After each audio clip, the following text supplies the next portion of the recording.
ब्रज का उल्लास और गोवर्धन पर्वत का इतिहास हमें प्रेरणा हमेशा देता है कि मदद के हाथ अगर आप उठाते हैं तो पर्वत उंगली पर भी रुक जाता है। पंडित विनोद शास्त्री जी हमारे साथ हैं। सर, गोवर्धन पर्व पर स्वागत है आपका।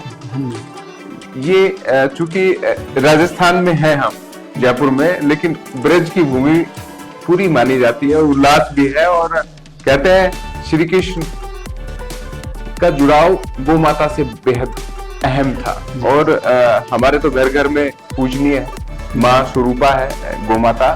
तो गोवर्धन पर्व पर हमेशा पूजन विधि के तौर पर, उत्साह उल्लास के तौर पर कैसे इसे देखा जाता है? इस बार गोवर्धन पर्व कब है और कैसे इसे पूजा विधि के तहत मनाना चाहिए? गोवर्धन पर्वत की पूजा प्रकृति की पूजा होती है। जैसे जो पौराणिक कथा है भागवत की कि इंद्र की पूजा हुआ करती थी और भगवान ने उस इंद्र की पूजा की जगह गोवर्धन की पूजा की स्थापना की थी।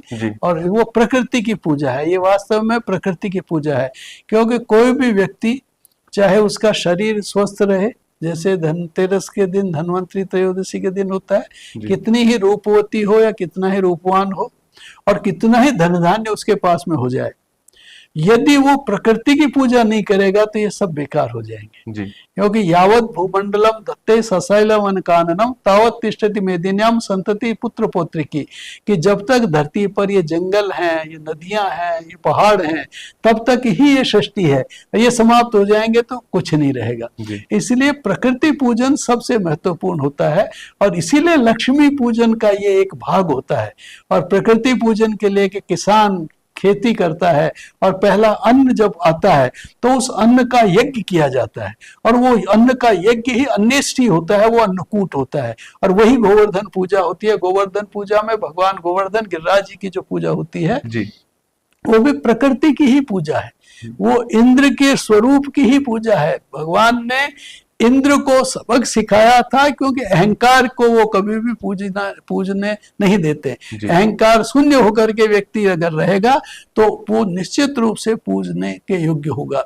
इसलिए इंद्र को ये शिक्षा देने के लिए भगवान ने गिरिराज पर्वत को उठा करके और गोवर्धन की पूजा का जो विधान किया। और उसके बाद से हमारे जितने भी प्रकृति के, जो हमारे नंदी की पूजा है, बैल की पूजा है, गाय की पूजा है, और गाय के गोबर से फिर गोवर्धन बनाया जाता है। गोवर्धन बनाया जाता है तो अगर शुक्र पूर्व में है या पश्चिम में है तो शुक्र को पूजने वाले का मुंह उधर नहीं होना चाहिए। इस प्रकार से पूर्व से पश्चिम को गोवर्धन की आकृति बनाई जाती है। और फिर भगवान गोवर्धन की दूध दही से और बेर से जितने भी प्राकृतिक फल जो उस समय मिलते हैं उन सब से उसकी पूजा करके और भगवान गिरिराज जी को प्रसन्न किया जाता है। गिरिराज जी भगवान कृष्ण का प्रतिनिधित्व करते हैं, क्योंकि उसमें एक ऐसी विशेष शक्ति रहती है कि जो हमें प्रकृति दो तरह की, एक तो बाहरी प्रकृति और एक हमारी आंतरिक प्रकृति। तो हम बाहरी प्रकृति का पूजन करके हम आंतरिक प्रकृति को देते हैं कि हमारी प्रकृति, हमारा स्वभाव ठीक रहे और हम पर्यावरण प्रिय रहें, जिससे हमारे दीपावली पूजन हमेशा के लिए सार्थक रहे। हालांकि ये इस पूजा विधि से जुड़ा हुआ मेरी जिज्ञासा नहीं है।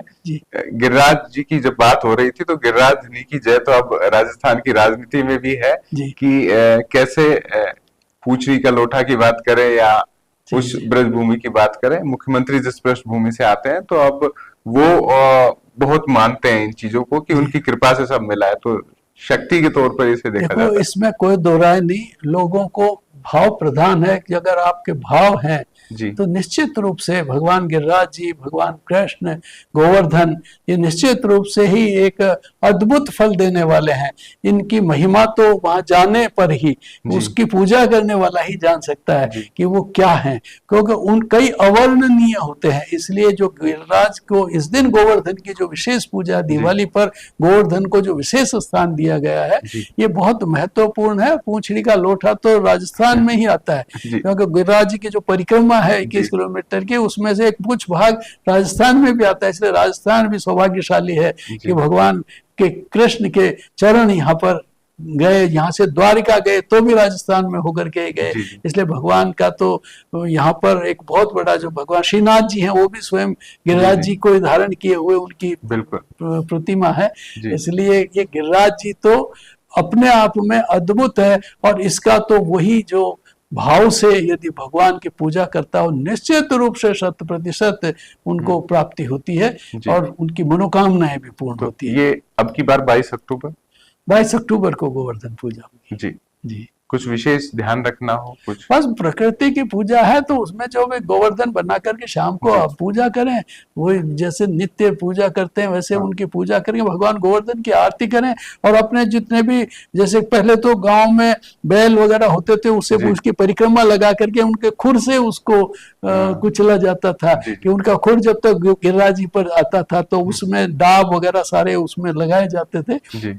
इसे एक प्राकृतिक स्वरूप उसका बनाया जाता है प्रतीकात्मक, क्योंकि असली गिरिराज जी तो गोवर्धन में है, बाकी वो हमारे घर घर में गिरिराज जी है, घर में भगवान है। इसलिए उसकी आराधना मनोभाव से पूर्ण रूप से करनी चाहिए। निश्चित रूप से दिवाली की पूजा सार्थक हो जाती है। जी जी, बहुत बहुत धन्यवाद सर बिग बिरले से जुड़ने के लिए। तो फिलहाल इस पॉडकास्ट में इतना ही, मिलेंगे फिर खास और अहम व्यक्तित्व के साथ। नमस्कार।